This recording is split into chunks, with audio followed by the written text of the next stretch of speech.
Tantas veces le hemos puesto el micrófono a estas personas que están allí y lo seguiremos haciendo, porque hay algo que no ha cambiado después de cada tragedia personal que nos ocupa a todos en definitiva.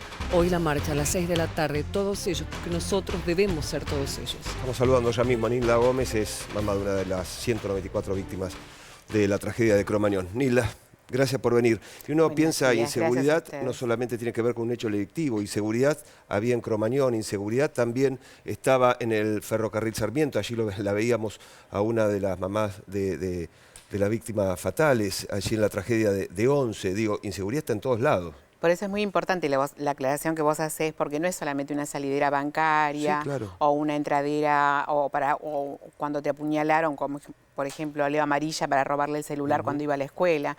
Inseguridad en las formas más diversas y más amplias, en el más amplio sentido de la palabra. Inseguridad en un boliche, cuando la capacidad máxima es para 1000 y la ambición y la codicia, la corrupción hace que se llene hasta 6000. Cuando la policía, en lugar de socorrer, le pega a los chicos y los vuelve a ingresar. Cuando hay todo un aparato que sostiene a los responsables políticos, sobre todo, eso es también inseguridad. Y vos, la inseguridad se da en el momento de la muerte, en este caso de tu hijo, de mi hijo, y después se da la inseguridad en todo el proceso que vos vas siguiendo para buscar justicia. Estás inseguro porque la justicia te abandona, el Estado no te mira. Nosotros son 11 años y medio de luchar y de hacer visible nuestra lucha de diferentes maneras, porque nos llamaron golpistas, porque nos llamaron padres vengativos, porque nos fueron a sacar de un santuario con unas topadoras y tuvimos que poner el cuerpo adelante. Es decir, eso fue todo inseguridad de las víctimas, inseguridad de los familiares de víctimas, que quedamos desprotegidos y abandonados de todo, y encima con el escarnio público, muchas veces cuando nos criticaban de la manera que nos criticaban. Por eso es que, como uno sabe lo que le ha pasado y lo ha vivido en carne propia y lo sigue viviendo, porque si vos me preguntás cómo me veo, yo me veo partida a la mitad con mi hija, con Carolina, con mi nieta, con Jorge, con mi mamá, y la otra mitad siempre me veo como en un rincón de Cromañón arriba, a la izquierda y bien arriba. Y a veces me pregunté, ¿por qué estoy yo ahí siempre? ¿Por qué mi mente me lleva siempre a ese lugar? Y después encontré, con terapia, encontré la respuesta. Estoy ahí arriba tratando de tapar a la candela que no se choque con la media sombra para evitar el suceso. Y no lo pude evitar porque ni siquiera enterada estaba, ¿no?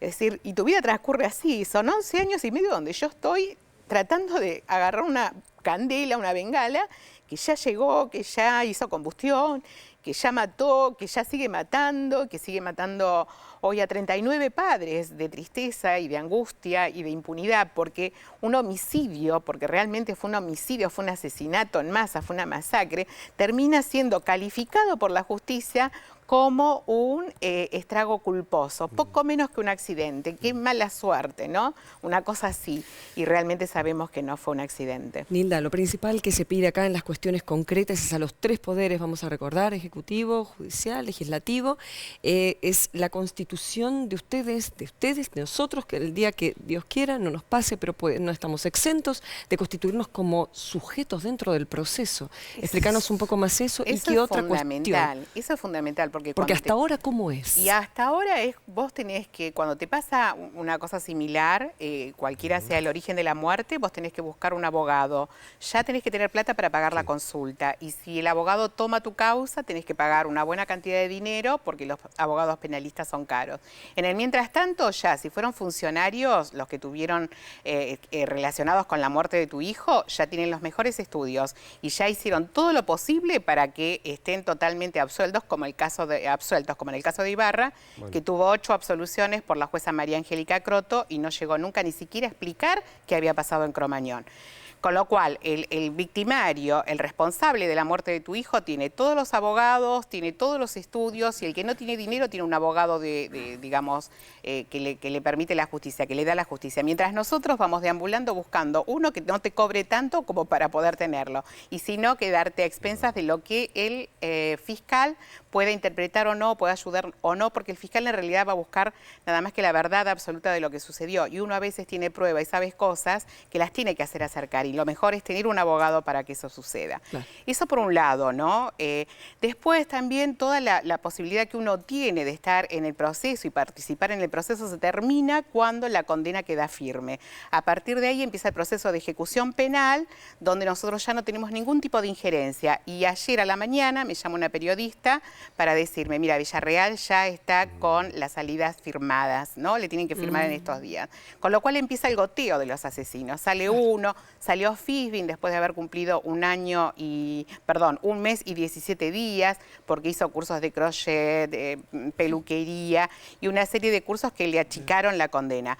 Con lo cual nosotros no estamos en desacuerdo, solo que no tienen que ser para que les bajen la condena, sino para que estén obligados a hacerlos para formarse de alguna manera y después tener una real reinserción, ¿no? Porque también es importante, eso no lo debemos descuidar, porque el que entró a la cárcel por matar a alguien y en las cárceles sufre lo que sufre, cuando sale va a seguir matando. Entonces esa es otra cosa que también tenemos que cuidar. Pero la víctima tiene que tener una mirada, tenemos que ser vistos, no tenemos que seguir llorando en casa y nada más y no tener ninguna posibilidad de nada. Tenemos que estar en el proceso, tenemos que estar enterados de cuándo esa persona va a salir y yo la verdad que no sé si Villarreal hizo todos los cursos, si fue a todas las clases, si cumplió con todos los trabajos prácticos o si le firmaron una hoja y él no hizo nada, ¿no? Esas cosas las tenemos que tener en cuenta. Y además también hay algo que es importante remarcar, la necesidad de que haya prevención. Porque si no volvemos a sufrir las mismas cosas, ¿no? Es decir, tiene que haber un Estado que pueda ver más allá, que pueda anticiparse, que pueda gestionar políticas de anticipación y después del control. Por eso, concretamente pedimos un plan nacional de prevención, control e inclusive manejo o gestión integral del riesgo. Porque el riesgo es algo que lo tenemos en toda la vida misma, es un riesgo. Entonces, cada comunidad tendrá que saber qué riesgos quiere asumir y tendrá que prepararse para esos riesgos. No es lo mismo, lo que decía siempre, en Tierra del Fuego hay un solo boliche. Yo con el tema de los boliches, ¿no? Pero hay un solo boliche.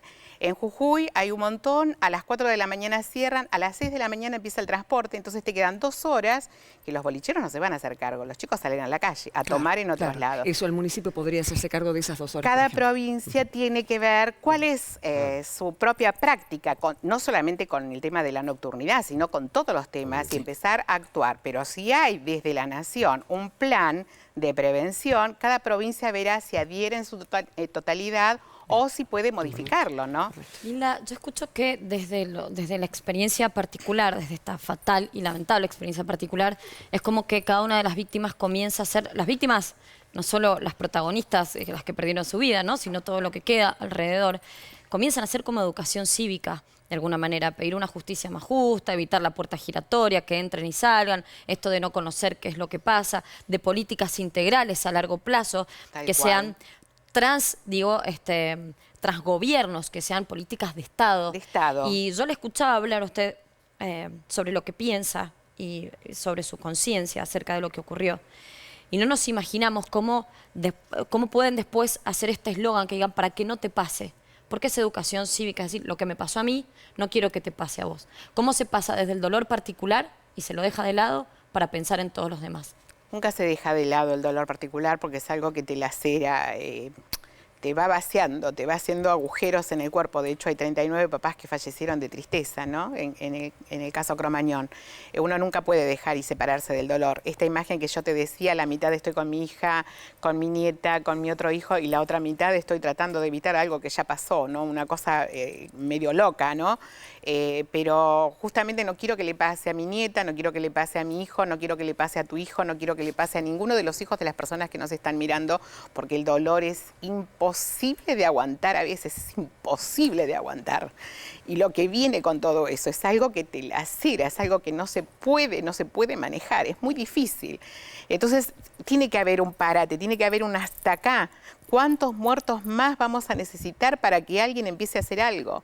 Por suerte hoy lo tenés desde el comienzo, una mirada diferente desde el Ministerio de Justicia. Garabano se expresó, se explayó bastante acerca de la necesidad de mirar a la víctima, ¿no? ¿Tiene experiencia, o sea, tiene esperanzas entonces Sí. de que se termine la connivencia? Sí, tengo muchas esperanzas, tengo muchísimas esperanzas y por eso también estoy en esto, porque entiendo que para que no te pase involucra, para que no nos pase a nosotros, para que no le pase a nadie más, y el gobierno está tomando cuenta de esto porque hay muchas expresiones con respecto a esto, hay cambios y hay manifestaciones que se están dando que van en el mismo sentido de lo que nosotros pedimos. Es como que ahora nos estuviéramos mancomunando. De hecho, cuando comienza su gestión Claudio Abruj en Derechos Humanos, la primera reunión que tiene con familiares se organiza para el 7 de julio y es él quien llama a los familiares. Me dice, bueno, busquemos las personas que puedan venir. Y es la primera vez y mucha gente me decía, yo tuve que ir a golpear lugares para que me abran. Ahora el secretario de Derechos Humanos está invitando a los familiares. Esa es la nueva mirada, ese es el nuevo cambio de paradigma al que obviamente necesitamos que se continúe, ¿no? Que se haga en forma integral todos estos cambios que están pidiendo. Hoy los medios vamos a estar a pleno, absolutamente todos allí, en la marcha de todos los argentinos en definitiva. De ¿no? todos de los argentinos, sin banderías políticas. No es contra nadie, en absoluto es contra nadie. Es a favor de la vida. Es por la vida, por los que no están, porque no los vamos a olvidar nunca, por los que sí están y por los que vendrán, porque la verdad que tenemos que tener políticas que realmente cuiden a todas las personas. Gracias por ese corazón, que aunque esté roto, está bien entero para bancarse esta. Gracias, Nilda. Está roto. Bueno, Gracias. para que no te pase, hoy 18 horas, esta marcha frente al Congreso de la Nación.